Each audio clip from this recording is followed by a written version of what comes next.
सरस्वती शिशु विद्या मंदिर गजबंधरे 21तम वार्षिक क्रीड़ा उद्घाटित हो जाइछि।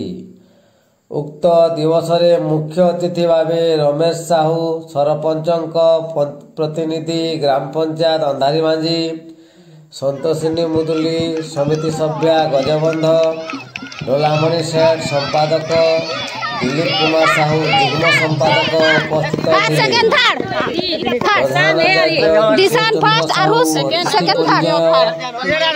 कथन और शारीरिक प्रदर्शन कराइथिबा बेले अभिवादन संचालन शारीरिक प्रमुख कपिलेश्वर पांडे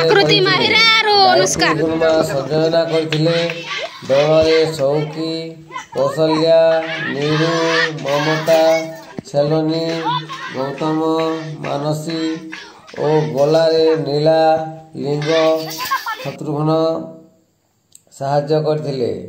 सेवक सेविका मध्य सहयोग करथिले। लंबटिया उच्चन्या मध्य रहिला।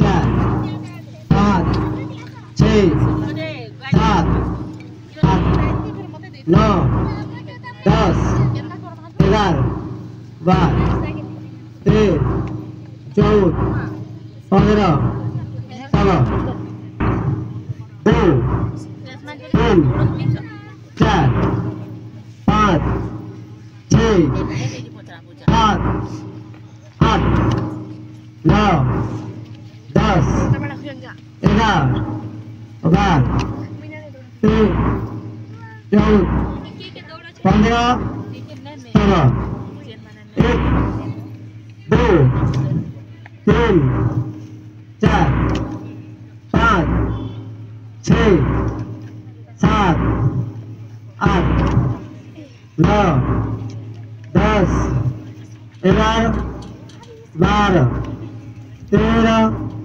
14 15